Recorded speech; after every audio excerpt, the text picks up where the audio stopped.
एक उस्ताद क्लास पढ़ा रहे सन तो क्लास पढ़ाने ना बच्चियां ने सवाल किया, सरकार कयामत वाले दिहाड़े अल्लाह की जात बंदियां का हिसाब किवें लवेगा, किस तरह हिसाब होगा। तो उस्ताद शाला हर किसी को अच्छा नसीब होवे जिहड़ा क्वेश्चन क्रिएट भी करे और क्वेश्चन का प्रॉपर जवाब भी देवे। नहीं तो अमूमन यह होंदा कि जिथे सवाल किया जाता है ना, जवाब देने वाला उस सवाल को लर्निंग मोड में नहीं लेंदा, उसका ज़हन यह होंदा कि इन्हें मेरे उत्ते हिट की। उस्ताद मोहतरम ने 4-5 बच्चे खड़े किए और उन्होंने विच 100 रुपया तकसीम कर दिता।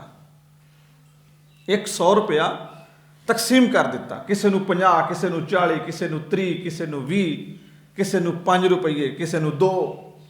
एक उन्होंने बड़ा लोडा शागिर्द सी, उन्होंने 1 रुपया दिता।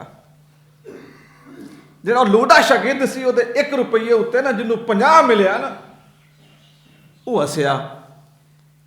उस आख्या उस्तादां दे लोटे तू भरदा है, जुत्तियां तू सीधियां करदा है, उस्तादां दी मंजी तू बिछाना है, जुत्ती पालिश तू करदा है, साइकिल सुथरा तू करदा है, जो खिदमत होंदी है तू करदा है। तो तेनों रुपया 1 दिता ने तो मैनूं 50 दिते ने।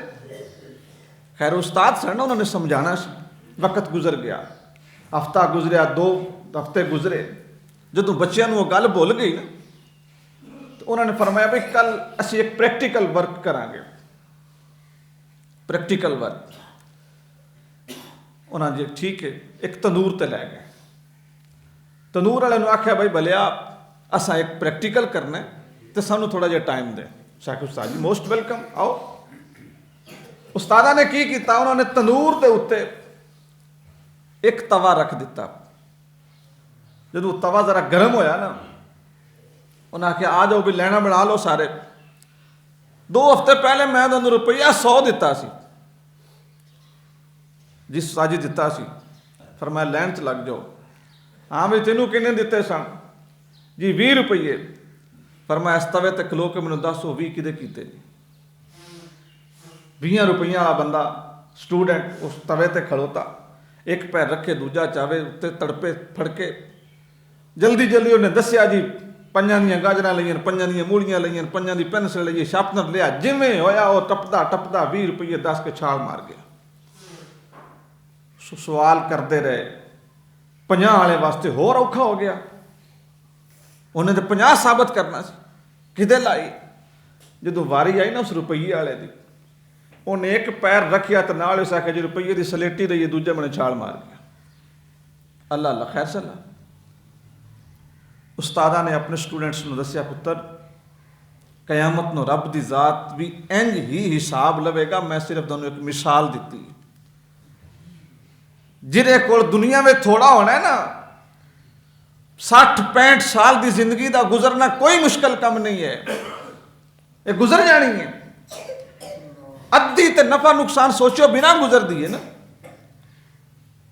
रात जदों इंसान सह जाता है, सुतिया पिया बादशाह को कोई पता नहीं मैं बादशाह आया, और गरीब को कोई पता नहीं मैं गरीब हाँ। तंदुरुस्त को सुतिया पिया कोई पता नहीं मैं तंदुरुस्त हाँ। बीमार को सुतिया पिया कोई पता नहीं मैं बीमार हाँ। भुखे को सुतिया पिया कोई पता नहीं मैं भुखा। जदों जागदा है उदों पता लगता। अद्धी तो इंज गुजर गई, पिछे कितनी रह गई? ये तो गुजर गई। औखी सौखी जागने वाली जिंदगी, रीस करने वाली जिंदगी, किसी तो रश करने वाली जिंदगी, किसी तो फखर करने वाली जिंदगी, हसद करने वाली जिंदगी गुजर गई। जी जाग के गुजरी, जी सुतिया गुजर गई। अमीर गरीब बादशाह फकीर की सब की बराबर गुजरी। उस थोड़ी जी जिंदगी का शिला कयामत में जो मिलेगा ना, तो जिन्होंने पेड़ पल्ले कुछ नहीं, की आखणगे या लई तनी कुंतु तुराबा, काश के मैं मिट्टी होवां, काश के मैं मिट्टी हो। ये नाल नाल तुसां अपना एनालिसिस खुद करदे रहना, ठीक है ना। मेरी गुफ्तगू में किसी शख्स उत्ते कभी भी तनकीद नहीं होती, लेकिन मैं जस्ट हर गुफ्तगू को एक लैक्चर मोड में इस तो देना कि यार साढ़े लोगों की लर्निंग हो। असीं हुण भी 200 बंदा बैठे हैं।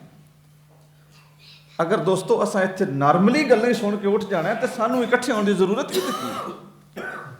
यह जो टाइम है ना, पीक टाइम है दुकानदारी का, मुलाजमत का, कारोबार का, खेतीबाड़ी का, ठीक है।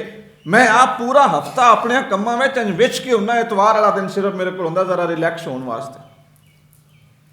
ਇਸ ਵਾਸਤੇ ਮੈਂ ਤੁਹਾਡੇ ਨਾਲ ਇਹ ਥੋੜੀ ਜਿਹੀ ਕੋਸ਼ਿਸ਼ ਕਰ ਰਿਹਾ ਕਿ ਇਹਨਾਂ ਗੱਲਾਂ ਨੂੰ ਜ਼ਾਇਆ ਨਾ ਕਰਿਓ